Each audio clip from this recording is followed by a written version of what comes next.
Hey guys, welcome to Brick System Brothers. My name is Nathan Masters, and today we are going to look at the LEGO site Rebrickable.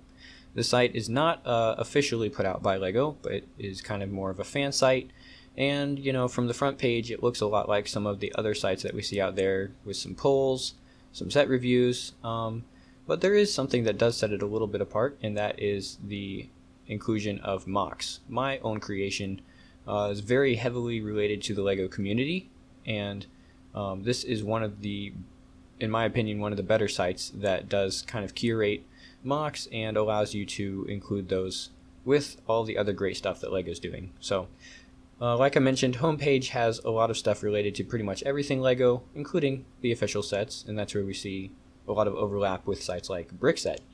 But there is some stuff that sets Rebrickable apart, and that's what I want to talk about today. So before we get too far here, I just want to mention that as I go through, I'll probably be referencing some other stuff that we've covered on our channel. So that's going to go up here in some cards. It might pop out over in this direction. And if you don't see it yet, that just means I haven't made a video about it yet. And probably sometime in the future I will. So maybe come back and check that out someday.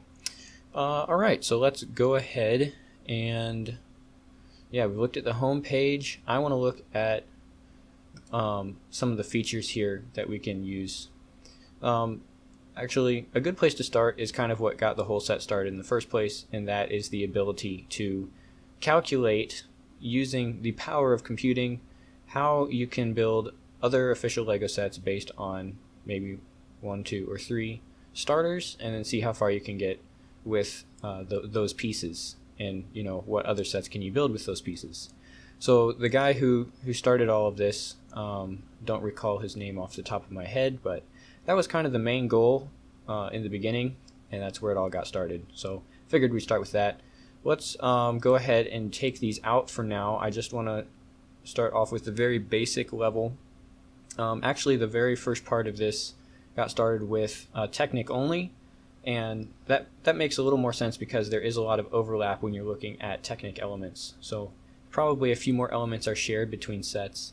So let's get started by looking at some of our Technic sets in just those 3 here. So I've got these written down. I'm just going to enter these. The Heavy Lift Helicopter from 2016. That's a nice big set. We can do the Bucket Wheel Excavator from 2016. It's actually one of the largest Technic sets ever released. And finally, a smaller one that I have included because it is one of the only Technic sets in my collection. And now I am going to narrow this down a little bit. This can be a little overwhelming just to start out with, but bear with me. I'm going to go all the way to the bottom, and we're going to only search official LEGO sets. So sort it by highest percent match and calculate.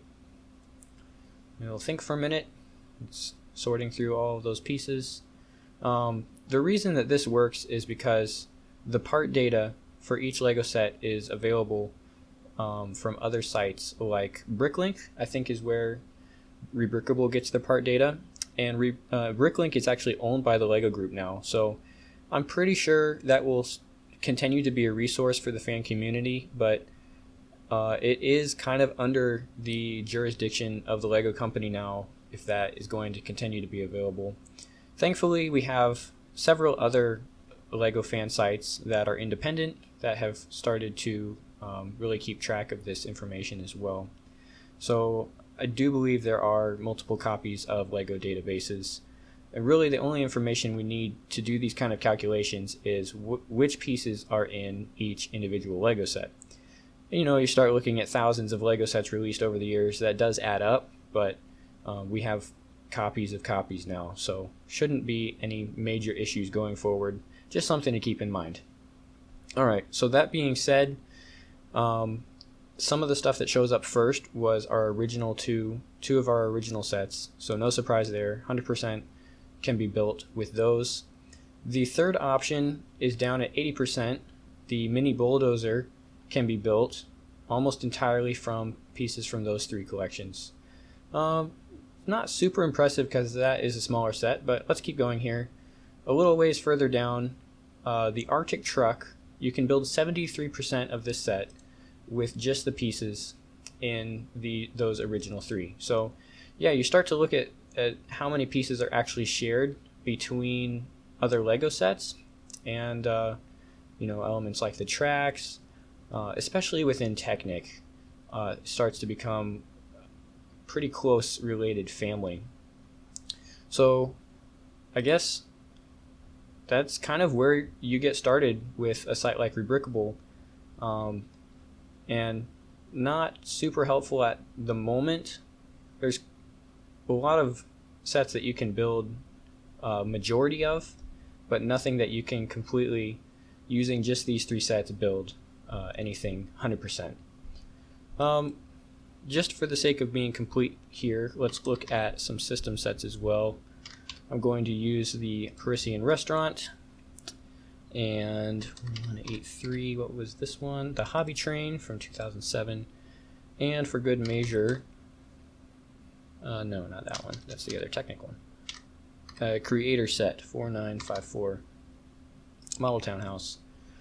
Using those same build options, we'll do the same search again. This one's going to be a little different because now we're looking at system sets, so that's more focused on the system of bricks instead of Technic.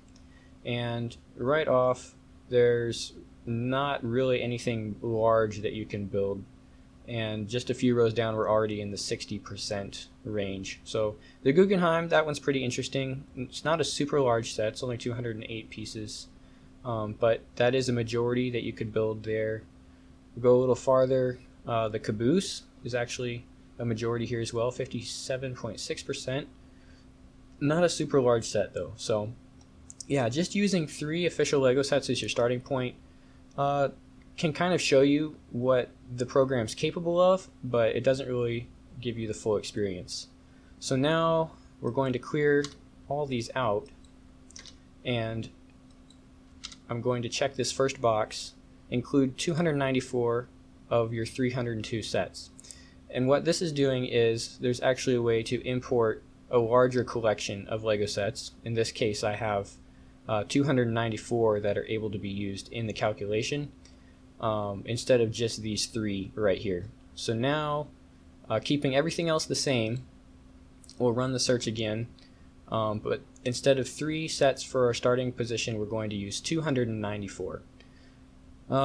So this is actually going to give me 100% on all of the sets I already have, and possibly a few that I don't, but most of the ones that say 100% are probably something I already have, or something really basic like this that it only takes a couple of bricks to build.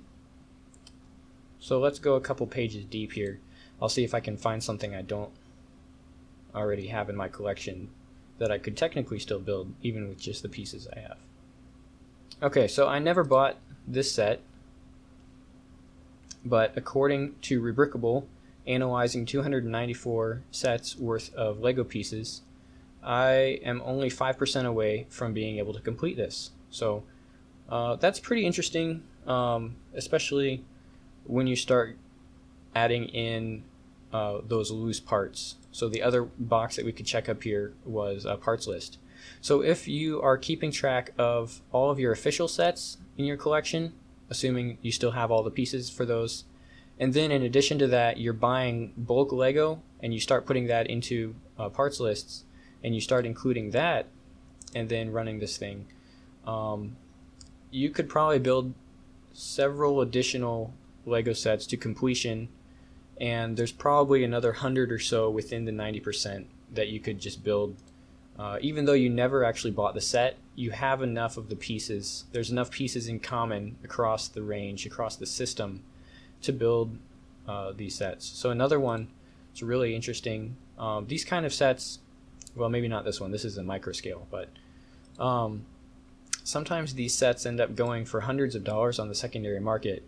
So it's almost like you're scoring a $200 aftermarket Lego set for free just by taking apart some of the sets you already built. Like Mines of Moria, that is a classic for sure. Did not pick this one up when it came out, but if I took apart enough of my sets in my collection to build through here and used my loose pieces as well, keep in mind this would be a monumental sorting effort to actually get to this point, but technically I could build 94% of the Mines of Moria with my collection. Pretty cool. Getting into some more of the details there, here is the actual parts list that you're going to need to look for and dig through your collection to find. It starts to get practical after a couple hundred sets. You know, you're maybe tearing through 200 of your officially built Lego sets, just taking a few pieces from each one. It's probably not worth it at that point, even if you're building a super cool set like the Mines of Moria. But it's still nice to know, I mean, in a sense, that it's something I could do if I wanted to, I guess. Something like that. Alright, back to the beginning. Now, back in these build options, down at the bottom again, I'm now going to check the box that says include custom sets, or MOCs, my own creation, and this is where the community side comes in. So let's go ahead and uncheck the official Lego sets and look at just MOCs. Find sets I can build. So let's just assume for now that all of the 294 sets that are being used in this calculation I've completely taken apart, and I just have bins of these pieces that I can pull from. No restriction at all. And now I'm looking at a list of fan designs that I could build with these pieces. So you'll notice, if you're familiar with some of the more recent Lego sets, or just a lot of Lego sets in general, some of these look kind of familiar. For example, this MOC is probably based on the 76898 Formula E set, and I actually just picked this one up. That's why it's in my collection here. But in this case, this design can be completely built with just the pieces from that original set. So I really only need one out of that whole 300 list to build this MOC. So that defeats the purpose a little bit, but in a sense, it is a way to see what else the community has designed, and it's more useful when you're looking at really large MOCs, I think, that aren't necessarily an alternate build of a Lego set, but are more of a free build, and really does apply to those larger designs that you'd be looking for. So maybe this isn't the best way to demonstrate that, but it is kind of a good way to show the capabilities of the main functions of Rebrickable, which the database of parts, and kind of cross-referencing all of that throughout all the Lego sets that are in the database, and then B, the specific side of this site, the fan designs, the MOCs. Pretty cool. So yeah, let's talk about MOCs a little bit more. You can find MOCs all over the internet. People put their videos on YouTube, but Rebrickable is maybe one of the main hubs for fan designs, Lego fan designs on the internet. There's certainly several thousand on here for sure, and not only can you put your design on here for other Lego fans to build, but you can also sell it and make a little bit of revenue on that design. Now, you're not selling the actual pieces or a kit, you're selling the design itself. So because of copyright laws, you can only make a profit on sets that are completely original. So you can't just, build an existing Lego set in Digital Designer and then upload that here and say, all right, well, I want $5 for my instructions for this set, because it's not yours. That already belongs to Lego. So if you want to sell something on here, it does need to be an original design. Now at first glance, I've actually looked at this one. Let's look at this one real quick. This looks exactly very similar anyways to our 10273 Haunted House, but in actuality this is instructions to turn the haunted house into a modular building that's compatible with our other modulars. So down at the base you can see there's the Technic bricks with those pinholes. The tower has been modified a little bit, so the longer you look at this, the more you realize, oh, this is actually an original design. It's just designed to emulate the original haunted house which had that drop tower. So the original set was designed more for a fairground with some dynamic elements in there. And this designer has said, well, what if the set was a modular? And you can pay €8 for a PDF to turn it into a modular if you want. And yeah, I mean, this actually looks pretty decent. I don't know if I would pay that much. I mean, this assumes that you have the set already. So if you don't have the set, and I think you also need to buy all of these pieces to furnish the interior. So if you don't have the set and you don't have all these pieces to finish the interior, it's kind of pointless to buy the instructions, because you wouldn't be able to build it in that case. But if you're willing to disassemble the official Lego set and then try to scrounge all these pieces together, that I think he said are mostly for furnishing the interior, then £8 or €8 is pretty reasonable for instructions to do that. And that's this is maybe an example of one of the ones that's a little bit more well done. There's definitely a few on here that are just someone's afternoon project, and they're like, I'll put it up on Rebrickable just for fun. And there's nothing wrong with that, but definitely a range of quality to be found here. Okay, this one's worth a mention because there was a bit of a phenomenon with the Tensegrity craze earlier this year, and according to what most people can tell, it got started right here on Rebrickable. So I don't know if you've seen everything, all of the other fan designs, but the basic premise is there's these 3 ropes or chains that are in constant tension, and that actually allows this to seem to defy gravity. So this was kind of the starting point. It's originally listed for free, so you can go ahead and follow. It's probably just the PDF. It's simple enough to where you could figure out how to build it just by watching a video, but there is a PDF that you can just download for free. A little more straightforward. And from there, I think a lot of people just took inspiration from this basic design and modified it into a huge range of other, there were themes, there were Star Wars, Tensegrity sculptures, but it did kind of get started right here earlier this summer. So really interesting phenomenon, and Rebrickable maybe being something that's now on the map for a couple of designers and builders that wasn't before. So let's jump back to the home page, and where do I want to go from here? Well, we could go over and look at my account. I think there's a few things worth pointing out here. As a registered member, you are able to upload your own designs, your own MOCs, as a premium or for free. You can work your way up in rankings and levels. So I'm at level 8 with 717 points. So it's kind of cool to see where you're standing. If you're active in the community, it's not really hard to work your way up through this at all. And then the other fun thing you can do is earn badges. I think this is a little bit overdone. There's just seems like pretty much everything you do on the site you get a badge for. So it's like submit an approved photo of a Lego part, hey, you get a badge. Add a bunch of Lego sets to your collection, oh, a badge for that too, hurrah. Oh, you have a bunch of shiny Lego pieces, you get the Midas badge, cha-ching. So I think it does encourage interaction with the site, but maybe a little bit overboard on the badges. Apparently there's 25 possible badges, and I think there still isn't anyone who's earned all of them at this point. I don't remember where I read that, but it was somewhere on this site. So if you get into it, work your way up a little bit, you can actually choose a badge to put under your display name, and I'm Galaxy 12 Imports. Check it out. I've chosen the mock designer badge, and then this number right here actually tells you how many other users have earned that badge. So I'm in the top 3,000, no big deal, don't worry about it.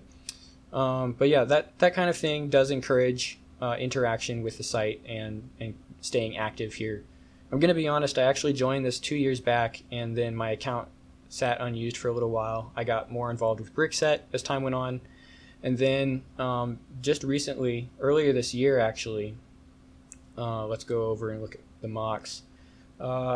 I decided to rebuild the hidden side bus, And so when I got that completed, I kind of remembered that, oh yeah, Rebrickable is a good place to host a rebuild, help people find it and that kind of thing. So I logged back in to this account that had been sitting for a couple years, and it wasn't actually super difficult to set it up. I think it probably is worth doing another video to kind of walk through the process, and definitely everything you need to do to get something on here as a premium mock. There is a little bit more involved with that. In this case, I decided to make this one premium. I did go ahead and do the work to make this into a PDF. So that actually involves a couple hours of going through the studio file and manually moving things around. So yeah, I feel like that justifies a $2 price tag on the designs on the PDF of instructions. So yeah, if you are interested in buying instructions to build this train, it is a redesign of this hidden side bus. So completely 100% buildable. If you have this bus, you can build this train. The only thing you would need to make it work are the wheel elements, which are not included in the hidden side bus. But if you have any Lego trains at all, you probably have a few of these laying around. And you also need the 6x24, I think. It's the train base with the holes in it. So if you have at least one Lego train and this hidden side bus, you could rebuild the bus into the top, and then scavenge the train pieces off of your other train and build my custom design, the Alco RS 3000. And yeah, I did a video about this on our channel too. So right up there is the card for that. I think I would like to mention a few things about MOCs.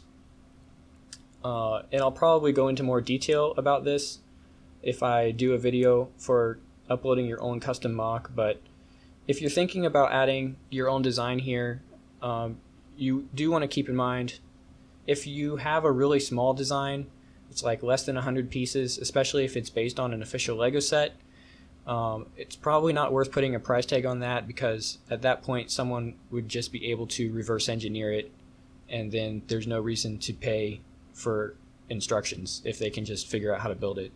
So maybe under 100 pieces, don't bother putting a price on it. Just out of goodwill, put it up for free, and if people are interested, they'll interact. I mean, I've gotten several likes on these designs, and these three are free as well. So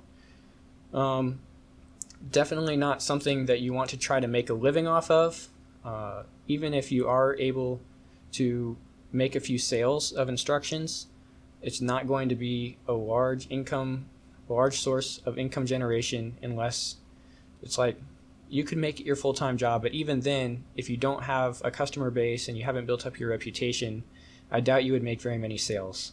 So even if you are trying to make a little money off of putting your designs up for sale here, I wouldn't really expect anything that would support you for a while. So please don't try to do that. You probably won't make it.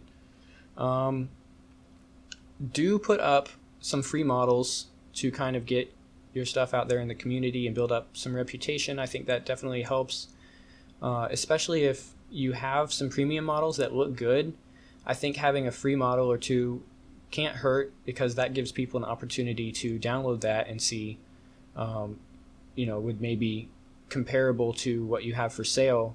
They could give that kind of a free trial almost, and then if they like what they see, I think that would bring them back to your designs. And then just some general tips for building successful MOCs that people would be able to find when they search for, that probably would stand out and end up in search results. Just ask, what do people want to build with Lego? So a lot of times alternate models can be a really good place to start. And just to show what I mean, let's go back here to the listing for this intercept bus. And now this is where Rebrickable does a really good job with the MOC community. We can look at all of the alternate builds that have been submitted by the community for the set. So 1, 2, 3 unique users, and then this user has 2 designs. So there's 4 alternate builds for this set, besides the official one from Lego. And there's mine, and then these 2 are from Keep on Bricking, who actually has an amazing roster. You should go check him out. Pretty good designs from Keep on Bricking. And then Under the Bricks has converted the bus into a modular, and I found out that converting any type of set into a modular is kind of the thing they do over on their profile. So kind of an example of the popularity of taking an official set and then using just those pieces, rebuilding that into a new design. And that goes for pretty much any set, because the advantage here is if you're catering to users that already have this Lego set, or maybe even only this Lego set, they'd still be able to build your model even though their collection isn't very large.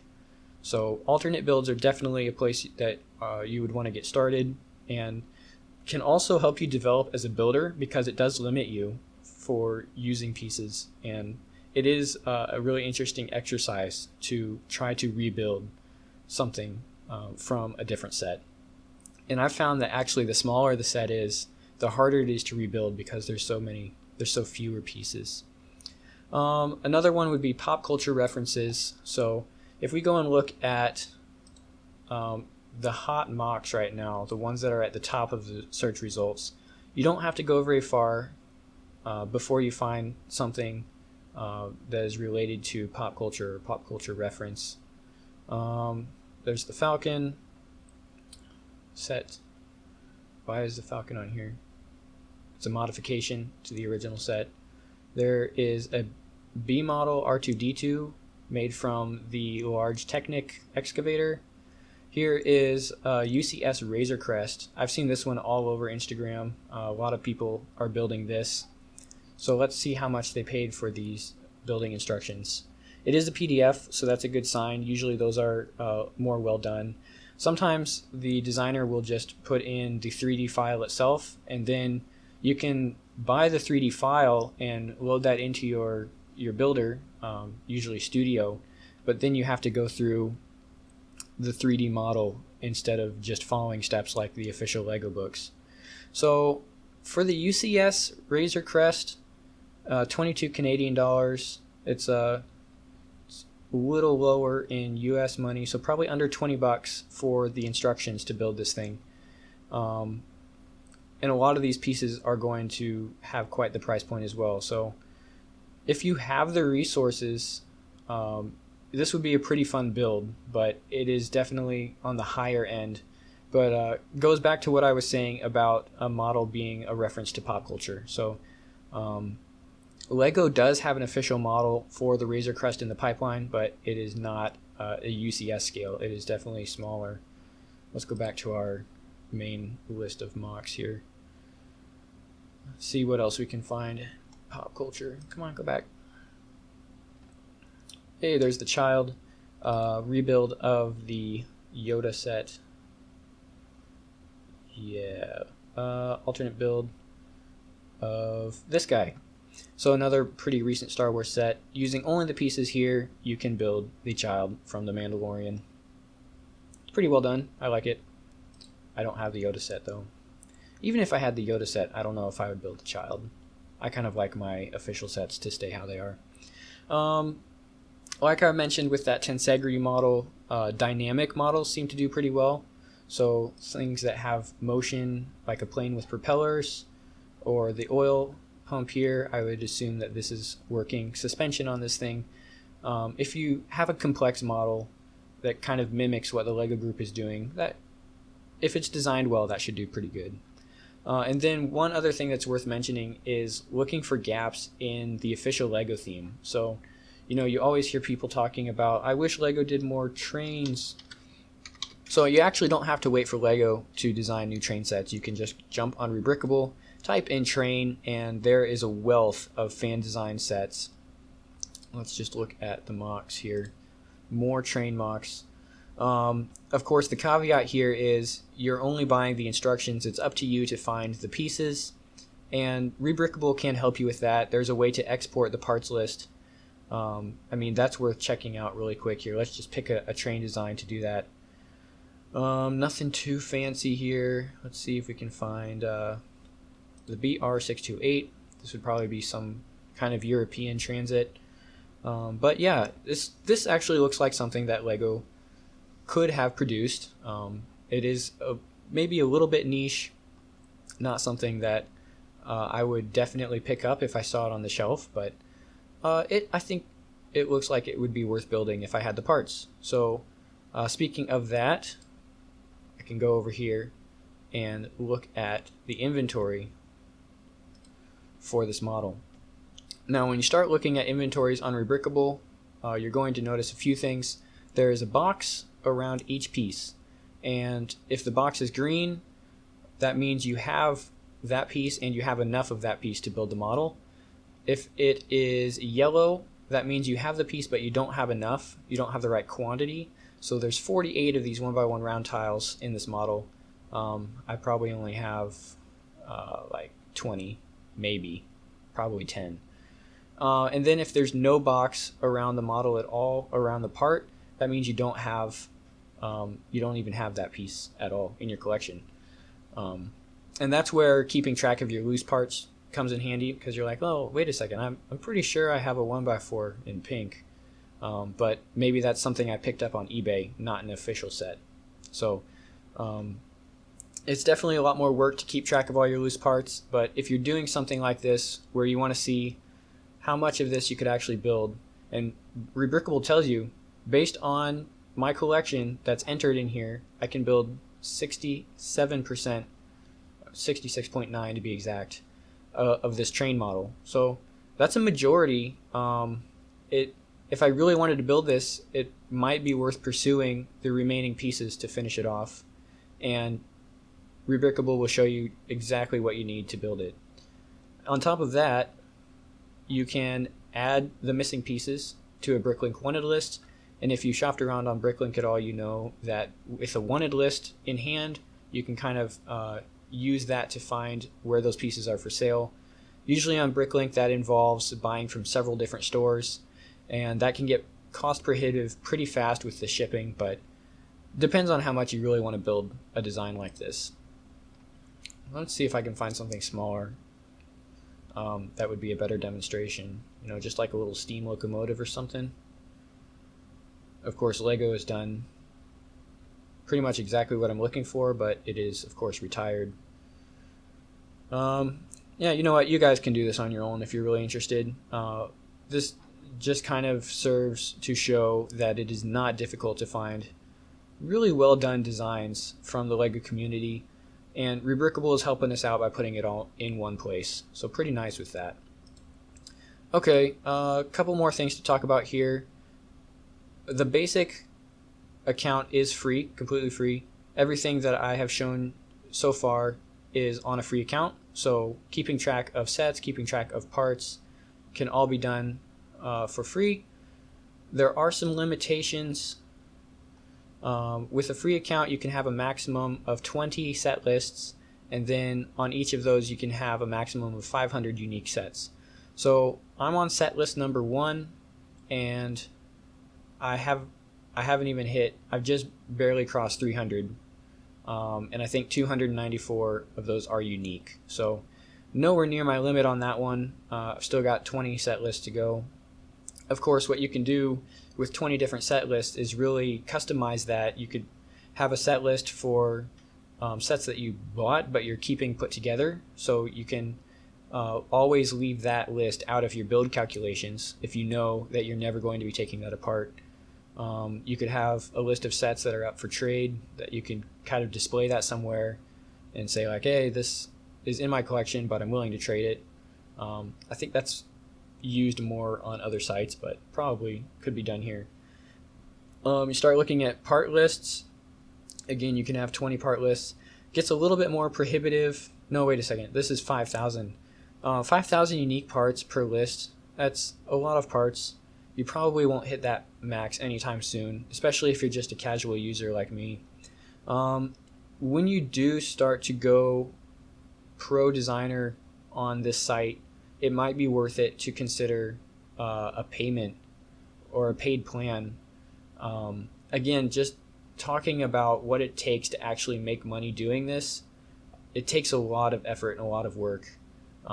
You'd be better off just throwing up a couple designs for fun, and yeah, maybe you make $10 every month. Maybe you don't. But there are options for Pro and Designer. It gives you larger limits on your part lists and stuff. And then there are some perks as well. You can be entered into a monthly raffle draw. And then if you go the highest route, $10 a month, there are promotions available where the site will actually promote your designs, almost like a sponsored kind of deal. And then just another fun thing, you can pay in beer. I don't know if I've seen that anywhere else, but monthly, yearly, beerly, I guess, if that's your thing. Okay, let's go back and wrap this up. I've been on Rebrickable for 2 years, like I said, but really only active the past 5 months. And based on, what I've done so far, 5 MOCs. If people really like your designs, they'll probably give you a follow so that they can find you again. Apparently, I have some popular designs, so got 21 followers now. And then, kind of like social media, if they like it, they can drop a like on your design. It's pretty simple. You can link to your other accounts. You can see who's nearby. That's sad boy hours right here. Anyone else in Ames? Anybody? Hello? Hello? Hello? Anyways, and then I also enjoy the user rankings. That's pretty fun just to see moving up. It was like 5,000. And then as I added MOCs and added part photos, that started climbing a little bit. So I beat that. I'm in the top 1,000 users on Rebrickable. Haha. Yes, if you even know what that is anyways. So that is the basics of Rebrickable. There's so much more to talk about on this site, especially when you start looking at building up parts lists. And this is something that I definitely want to talk more about, but I really need to keep this in a separate video because it does get pretty in depth. There's really specific ways to actually import entire lists of parts at once instead of doing it manually, which can save a lot of time, but it does take a little more work to get it set up, and you have to know what you're doing. So I will definitely be putting out more content about using the site, but I've kind of hit the limits of what an introduction video should be. So I feel like this is a good place to end it. I'm going to throw up some of the videos here on the end screen for my alternate design of the bus. This barn is actually completely original design, so check that one out.